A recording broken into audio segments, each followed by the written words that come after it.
श्री कृष्णा प्रिय दर्शक बंधुओं, आज एक बार पुनः आप सभी दर्शक बंधुओं का हमारे चैनल दर्पण ज्ञान गागर यूट्यूब चैनल में स्वागत है। प्रिय दोस्तों, आज की हमारी कहानी है कि आखिर स्त्रियां पुरुष से कब तक प्रेम करती हैं।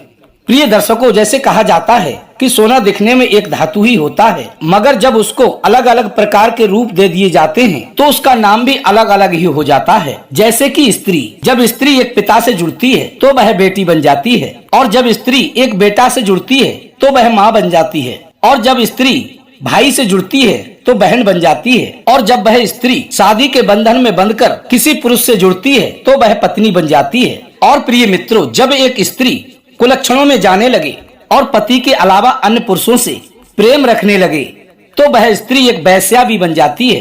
ठीक इसी प्रकार श्रोता बंधुओं, मनुष्य जिस काम में निपुण होता है या जिस काम से जुड़ा होता है, लोग उसे उसी नाम से जानते हैं। इसी प्रकार प्रिय मित्रों, स्त्रियां पुरुष से कब कब प्रेम करती हैं। तो प्रिय दोस्तों, आज का हमारा ये प्रसंग बहुत ही ज्ञानवर्धक है। आप इस प्रसंग के लिए पूरा व अंत तक अवश्य सुनिएगा और हमारी इस कहानी के साथ अंत तक बने रहिएगा। यदि प्रिय मित्रों, आप हमारे इस चैनल दर्पण ज्ञान गागर यूट्यूब चैनल पर यदि पहली बार आए हैं तो चैनल को सब्सक्राइब अवश्य कर लीजिएगा, क्योंकि आपका एक सब्सक्राइब हमारे लिए बहुत ही महत्वपूर्ण है। आपके एक सब्सक्राइब करने से हमारा मनोबल बढ़ता है और हमें कुछ नया करने की प्रेरणा मिलती है। इसलिए प्रिय मित्रों, यदि हो सके तो वीडियो को लाइक करके अच्छे अच्छे कमेंट कीजिएगा और अपने सगे संबंधियों व मित्रों तक शेयर अवश्य कीजिएगा, ताकि उन्हें भी इस ज्ञानवर्धक कहानी का लाभ प्राप्त हो सके। क्योंकि आप हमारे परिवार के सदस्य ही नहीं, आप हमारा परिवार हैं, और परिवार के सदस्यों का ये कर्तव्य होता है कि अपने परिवार के व्यक्ति का सहयोग करें। तो आइए प्रिय मित्रों, आपका अधिक समय नष्ट ना करते हुए देखते हैं इस प्यारी सी कहानी की ओर, प्यारी सी वीडियो की ओर। प्रिय मित्रों, एक समय की बात है। एक राज्य का राजा था जिसे स्त्रियों से अत्यंत मोह था। वह राजा लगभग अपनी 40 वर्ष की आयु को पूरी कर चुका था, परंतु प्रिय मित्रों, उस राजा ने कभी भी विवाह नहीं किया, क्योंकि उस राजा के लिए अब तक की जिंदगी में कोई भी स्त्री पसंद ही नहीं आई थी। परंतु प्रिय मित्रों, एक दिन की बात है, जब वह राजा जंगल में शिकार खेलने जाता है तो उसे जंगल में एक अत्यंत सुंदर स्त्री दिखाई पड़ती है। जब वह राजा उस स्त्री से जाकर उससे कुछ पूछने लगता है तो उससे बात करने के बाद राजा को पता लगता है कि वह स्त्री एक वेश्या है। लेकिन प्रिय मित्रों, इसके बाद भी वो राजा उस स्त्री से कहता है कि आप देखने में अति सुंदर हैं और आपने मेरे मन को मोह लिया है, इसलिए मैं आपसे विवाह करना चाहता हूँ। प्रिय मित्रों, इसके बाद उस स्त्री ने राजा को खूब समझाया और राजा से कहने लगी कि हे राजन, कि मैं एक वेश्या हूँ और हम वेश्याओं का कोई एक संकल्प नहीं होता है, अर्थात हमारा कोई एक ध्येय नहीं होता है। हम तो नित नए पति बदलती हैं। हम जैसी वेश्याओं के दिल में किसी एक के प्रति प्रेम नहीं होता है और ना ही किसी एक की बनकर रहती हैं। हम तो बहुत से लोगों को भोग सुख देने का कार्य करते हैं। इसलिए हे राजन, मुझे लगता है कि मैं आपके योग्य नहीं हूँ। परंतु प्रिय मित्रों, उधर क्या होता है, उस राजा के मन में वही स्त्री घर कर जाती है और उसको उसी की यादें आने लगती हैं। उस स्त्री को देखने के बाद राजा को उसके बिना एक पल भी रहा नहीं जा रहा था। तो प्रिय मित्रों, एक दिन वह राजा पुनः उसी जंगल की ओर जाता है और उस वैश्या स्त्री से जाकर कहता है कि हे सुंदरी, मैं अब तुम्हारे बिना नहीं रह सकता। मुझे हर समय तुम्हारी यादें आती रहती हैं और तुम्हारे ख्वाबों में खोया रहता हूँ। मैं जब तुमसे मिलने के बाद तुमसे 2-4 दिन दूर रहा तो मुझे सपने में भी तुम्हारा ही चेहरा नजर आता था, अर्थात मेरे दिन का चैन और रातों की नींदें तुमने चुरा ली हैं। इसका मतलब है कि अब मैं तुमसे प्रेम करने लगा हूँ। इसलिए हे प्रिय, तुम मेरे शादी के प्रस्ताव को स्वीकार कर लो। मैं तुमसे अतिशीघ्र विवाह करना चाहता हूँ। प्रिय मित्रों, इसके बाद में उस वैश्या स्त्री ने राजा से कहा कि हे राजन, हम वैश्याओं का कोई भी धर्म नहीं होता है, परंतु जब तुम्हारा दिल मुझ पर आ ही गया है तो मैं तुम्हारा दिल रखने के लिए मैं तुमसे विवाह अवश्य ही कर लूंगी। परंतु हे राजन, इसमें मेरी 2 शर्तें हैं। यदि तुम इन 2 शर्तों को मान लेते हो तो मैं तुमसे विवाह करने के लिए तैयार हूँ। लेकिन प्रिय बंधुओं, कहते हैं कि सावन के अंधे को सब हरा ही हरा नजर आता है। वही हालत उस राजा की थी। अभी वह अपने मन पर काबू नहीं कर पा रहा था और इस बात को भी नहीं सोच रहा था कि ये स्त्री मुझसे शादी करने को 2 शर्तें क्यों रख रही है। यहाँ पर एक कहावत और चरितार्थ होती है कि मन मतंग मानत नहीं, जब तक दगा न पाए, जैसे विधवा स्त्री गर्भ रहे पछताए। अर्थात ये मन बड़ा चंचल होता है, ये जिस पर आ जाए उसे प्राप्त करके ही रहता है, और इसका परिणाम इसे तब पता चलता है, तब पछतावा होता है, जिस प्रकार एक विधवा स्त्री गर्भ रहने पर पछताती है। राजा तो उस वैश्या स्त्री के प्यार में पागल था। वो इस बात को बिल्कुल भी नहीं समझ रहा था कि ये सुंदर स्त्री मुझसे विवाह करने के लिए शर्तें रख रही है, तो ये विवाह नहीं बल्कि एक सौदा है। प्रिय मित्रों, इसके बाद में वह राजा उस सुंदर स्त्री से कहता है कि हे सुंदरी, मैं तुम्हारी हर शर्त मानने को तैयार हूँ, तुम अपनी दोनों शर्तें बताओ।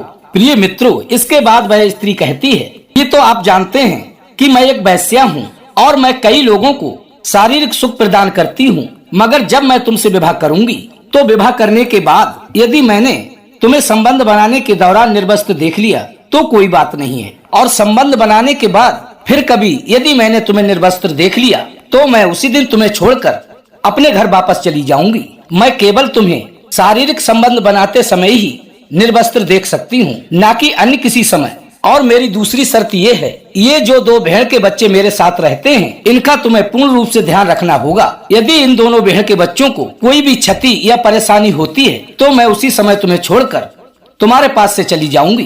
प्रिय मित्रों, उसके बाद में वह राजा उस स्त्री के प्यार में अंधा होने के कारण उसकी दोनों शर्तों को मान लेता है, और फिर वह राजा उस सुंदर स्त्री से विवाह कर लेता है। प्रिय दर्शकों, उसके बाद में वह राजा उस सुंदर स्त्री के साथ रहने लगता है और धीरे धीरे उस स्त्री की उन दोनों शर्तों को याद करता रहता और उन दोनों भेड़ के बच्चों का बड़े ही अच्छे प्रकार से ख्याल रखता, क्योंकि प्रिय दोस्तों, वो राजा नहीं चाहता था कि वो सुंदर स्त्री उसको छोड़कर और कहीं जाए। इस प्रकार उस राजा के साथ रहते हुए उस वैश्या के लिए 4 वर्ष बीत गए। और प्रिय मित्रों, एक दिन की बात है जब वह राजा और वह स्त्री एक बार रात्रि में शारीरिक संबंध बना रहे थे। उसी समय रात्रि में एक चोर आता है और उन दोनों भेड़ के बच्चों को चुराकर वहां से ले जाता है, और जैसे ही वह चोर उन भेड़ के बच्चों को लेकर जाने लगता है तो वे दोनों भेड़ के बच्चे जोर जोर से चिल्लाने लगते हैं। तो प्रिय मित्रों, संबंध बनाने के बाद घनघोर निद्रा में सोए हुए वो राजा और स्त्री जाग जाते हैं और एक दूसरे को निर्वस्त्र देख लेते हैं। और वह स्त्री राजा से कहती है कि हे राजन, देखो, मेरे दोनों भेड़ के बच्चों को कोई धूर्त चोर चुरा कर ले जा रहा है, तुम अतिशीघ्र जाकर उनको बचाओ। तभी वह राजा बिना सोच विचार किए अपनी सैया से उठकर उस चोर के पीछे जाने लगता है, लेकिन उसको इस बात का ध्यान नहीं रहता कि मैं निर्वस्त्र हूँ, क्योंकि संबंध बनाने के बाद वे दोनों निर्वस्त्र ही सो गए थे। और जब भेड़ के बच्चों के चिल्लाने पर वह उठा तो हड़बड़ाहट में वह अपने वस्त्रों को नहीं पहन पाया था। इस कारण से उस स्त्री ने किसी अन्य समय में उसको निर्वस्त्र देख लिया था। और इस प्रकार प्रिय मित्रों, उस स्त्री के द्वारा राजा को बताई हुई वे दोनों शर्तें टूट चुकी थीं।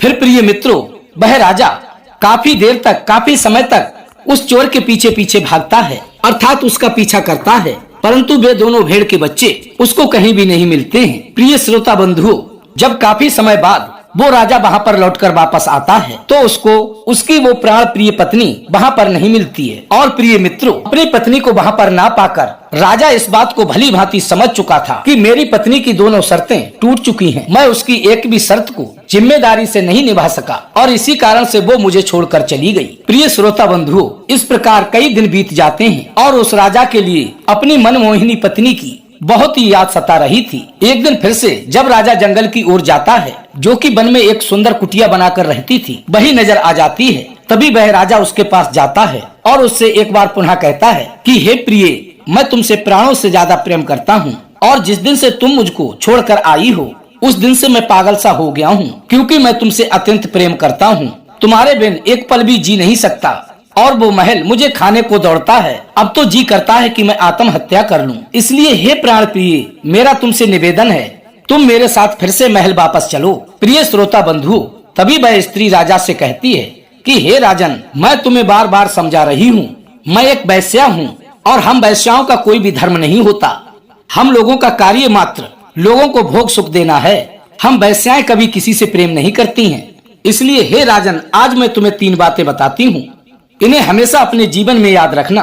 आप अपने जीवन में कभी भी नहीं पछताओगे और कभी भी किसी स्त्री के मोह में नहीं फंसोगे। कि हे राजन, कहते हैं कि वैश्याओं का कोई धर्म नहीं होता और ये बात बिल्कुल सत्य है, क्योंकि वे जब तक जीती हैं पता नहीं अनगिनत कितने पाप करती हैं और वह आजीवन किसी से भी प्रेम नहीं करती है। वो तो शहर से अपने शरीर को किसी को भी परोस सकती है। और जो स्त्री धन के लोभ में अपने पति से प्रेम करती है उसका ये प्रेम कुछ समय का ही होता है। और जो स्त्री या पुरुष किसी की बड़ी बड़ी तारीफें करके उसके तारीफों के पुल बांधता है तो ना तो वह पुरुष स्त्री से प्रेम कर सकता है और ना ही वो स्त्री किसी पुरुष से सच्चा प्रेम करती है। और वैश्याओं का प्रेम तो एक छलावा होता है और धन के लोभ में किया जाता है, क्योंकि वैश्याओं को तो सिर्फ धन से ही प्रेम होता है। जब तक तुम्हारे पास धन होगा वे तब तक तुम्हारे आगे पीछे नाचती रहेंगी। प्रिय श्रोता बंधुओं, मैं केवल पेशेवर वैश्याओं की ये बात नहीं कह रहा हूँ, मैं उन स्त्रियों की भी बात कह रहा हूँ जो धन के लालच में अपने पति को छोड़कर अन्य पुरुषों से संबंध बनाती हैं। वो तो वैश्याओं से बड़ी वैश्या होती हैं, क्योंकि उनका तो कर्म है वैश्यावृत्ति करना और वे तो वैश्या ना होकर भी वैश्या बन जाती हैं। इसलिए हे राजन, तुम मेरा ख्याल छोड़ दो और मेरी इन बातों को सदैव ही याद रखना। जो स्त्री धन के पीछे भागती है वो कभी भी आपकी नहीं हो सकती। वह अपना मकसद पूरा करने के बाद तुमको मरने के लिए छोड़ देगी, चाहे आप किसी भी हालत में क्यों ना मरें। और जो स्त्री किसी भी चीज की आवश्यकता के समय तुमसे मीठी मीठी बातें करे और काम निकल जाने के बाद तुमको आंखें दिखाए तो वो स्त्री आपको जीवन में कभी भी सुख प्रदान नहीं करेगी। वो अपना मतलब निकलने के बाद तुमको छोड़कर किसी दूसरे के साथ चली जाएगी। तो इसलिए हे राजन, आप मेरा मोह त्याग दीजिए। मैं एक खूंटे से बंधकर नहीं रह सकती, क्योंकि मेरी फितरत ही ऐसी है और इसीलिए मैं तुमको छोड़कर अपने घर चली आई। प्रिय दर्शक बंधुओं, उस वैश्या की ऐसी बातें सुनने के बाद राजा का विवेक जागृत हो गया। उसकी बुद्धि के कपाट खुल गए और वो होश में आते हुए बोला कि ये मुझको क्या हो गया था। मैंने तो आजीवन कुंवारे रहने की शपथ ली थी और इस वैश्या के चक्कर में पड़कर मैंने तो अपना जीवन ही बर्बाद कर लिया। तभी प्रिय मित्रों, वह राजा अपने घोड़े को वापस करके अपने महल चला जाता है और सुखपूर्वक अपना जीवन व्यतीत करने लगता है। तो कैसी लगी प्रिय दर्शक बंधुओं आज की हमारी ये कहानी, कमेंट बॉक्स में लिखकर अवश्य ही बताना। और यदि आपने अभी तक हमारे चैनल को सब्सक्राइब नहीं किया है तो प्लीज चैनल को सब्सक्राइब करके वीडियो को लाइक कर दीजिएगा। अपने सगे संबंधियों व मित्रों तक कहानी को शेयर अवश्य करना।